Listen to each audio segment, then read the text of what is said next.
Hey, it's me, Chris, and welcome back to the Stacy Chronicles. She wasn't too active yesterday, Saturday, June 13th, but I thought that might give us a good opportunity to kind of take a look at what she's posting today versus what she has been historically, so that can kind of give us a reference point as to, what she's up to and how she's doing.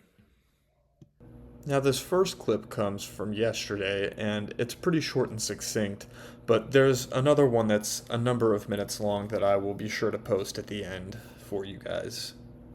Hey, it's me, Stacy Kennison. It's my observation that a lot of people that are guilty of crimes towards me can't stand listening to me defend myself with the truth, and they can't stand me chastising them. And I finally realized it's because they're guilty. They know they're guilty. They might be pricked in some way, and they can't stand the truth when it's not in their favor, when they can't be morally correct. And it's so upsetting to them because they don't think that I'm ever going to be able to know what they've done, and that no one was going to tell me, which a lot of people have told me what people have been doing behind my back. And they don't think I should ever be allowed to prove it, and that I should be called crazy and never be successful because they want to be in charge and victimize me and go without a punishment. And when I defend myself with the truth and chastise them, it's a punishment they can't stand. Now, she did record another video on this day, Saturday, and I'll be sure to post it at the end of this clip compilation, but let's take a look at some of her previous posts and see how it relates to where she is. It's me, Stacy Kennison. I've been notified that Sandra Bullock is in with the University of Wisconsin school here in Madison, Wisconsin, and in Wisconsin, and I got the approval of the school and some of the students and faculty to burn me alive. So I've been told that Sandra Bullock and the people that have made a plot to murder me and burn me alive are to be picked up and deported. Hey, it's me, Stacy Kennison. I am definitely not a stupid Jew. I'm not stupid. I'm capable of learning. I got 2 college degrees, and I have tested with above average intelligence. So it's a proven fact that I'm not stupid, and I'm not just a Jew. I'm multi-ethnic.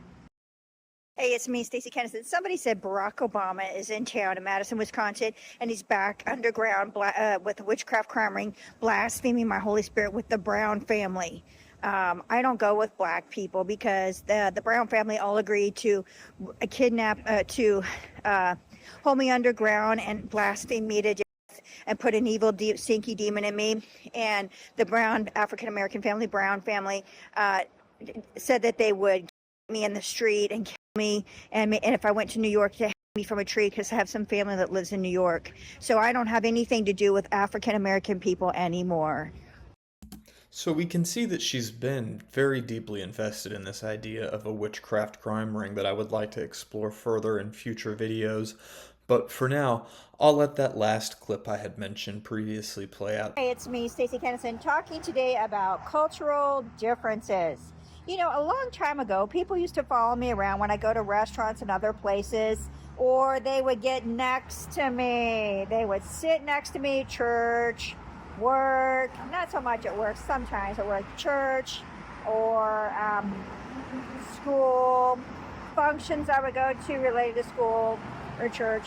And they would name drop, like they would brag about somebody they know or they're related to, or they would brag about an experience they had or something they were gonna do, or they would talk about somebody that I had something in common with, and they would judge them harshly and be rude and critical. And it's just rude behavior when someone stalks you and harasses you and tries to exclude you, but yet gets right next to you and starts talking like that. It's kind of like subtle threats. Like, hey, I'm going to judge you this way. You can't have this. You can't be here. You can't be with us. You have to be excluded some way. There's something wrong with you. It's kind of like a mild form of discrimination that you can't really prove. It's like a subtle threat. And it's disturbing. It's harassing. But only if you listen to it. And, sometimes people think that you're just going to automatically put up with it. You're going to not move, that you're going to listen to it, that's going to define you, they're going to rule you, they're going to judge you. and they're gonna get their way. And I guess when I was younger, it happened enough times before I realized, hey, these people are trying to tell me that they hate me and don't wish me well, and they want their way with me, or they want whatever I'm entitled to, and they want me to make me lose my place, or they want to take over in some way and have more power. And after a while, I just know that when one of those people gets near me, to not listen. And after a while, it happened so many times that I moved eventually because I got discriminated everywhere and had so many problems getting a police report to ex parte and got victimized so bad. But when I encounter it now today, like I did today at the cafe, it's like how childish, how juvenile, how immoral to do that to me now after what's happened. A lot of people don't know all the details of my life and they've been lied to about me, but most people know a general idea about how I'm a victim. So I thought, maybe if I was a teenager or if I was a rival at college or, or if I was running for a political office or something, it might seem a little bit normal. But now that I'm a senior citizen and I've been a huge victim and my life is just such a victim of debauchery, it just does seem like overtly rude and too much.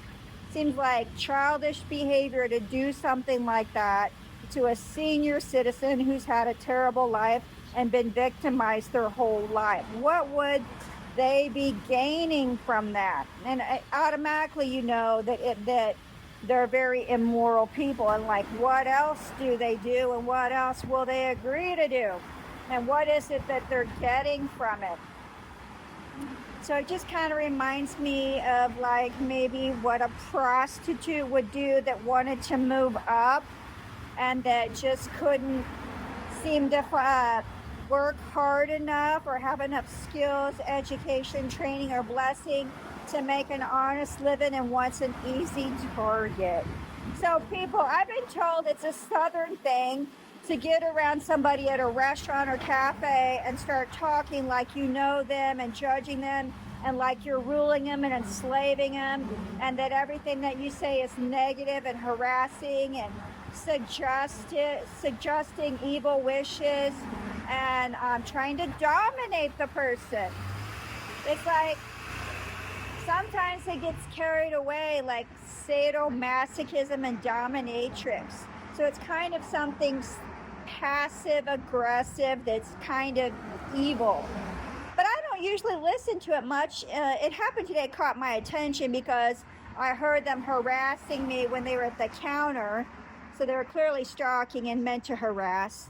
So I heard them talking at the counter, and then they came and sit next to me, and they was just talking so fast and so affected. It's clear that they're cursed and that they hate me and want to hurt me in some way. And I didn't listen to any of their conversation. I just got the emotional effect of it, which was superiority, dominatrix, want to use and abuse somebody, want to see if they can make me jealous about something. And I didn't, like I said, I didn't listen to the details, and I've never been a jealous person. I usually get angry when people rob me of what I'm entitled to, but I don't want what other people have because I believe in getting things honestly. So if I can't get something honestly, then I just do without or make a substitution or something. I just don't go looking for someone to be passive aggressive, angry, jealous towards and rob, because that's what a lot of times jealous people do. And I know the Bible does say that God admits that he's a jealous God. So I guess it's just one of those things that a lot of people experience, but I never personally have. I have a problem with anger and anxiety. Those are my issues. So anyways, people, please don't follow me around and stalk me and harass me and act like a teenager or like I'm a candidate that's in competition with you running for public office. It really does make you look like you're really immoral, maybe like a prostitute that can't find a good job or make a nice blessing or be kind. I know people have different personalities and different lifestyles, but not to purposely seek an elderly person that's been victimized all their life and a victim of debauchery don't seek somebody out like that to harass and name drop and judge and, do those sorts of things. I didn't listen to the details of their conversation, so I don't really know if they were talking a lot about me. People have done this in the past.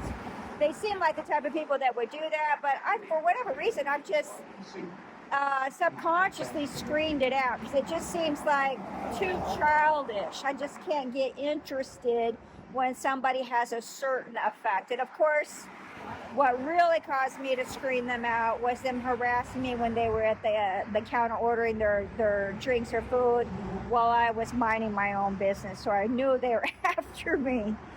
And they had the nerve to sit next to me and act affected to see if they could disturb me, which they did because I don't believe in talking like a valley girl. That's so 80s.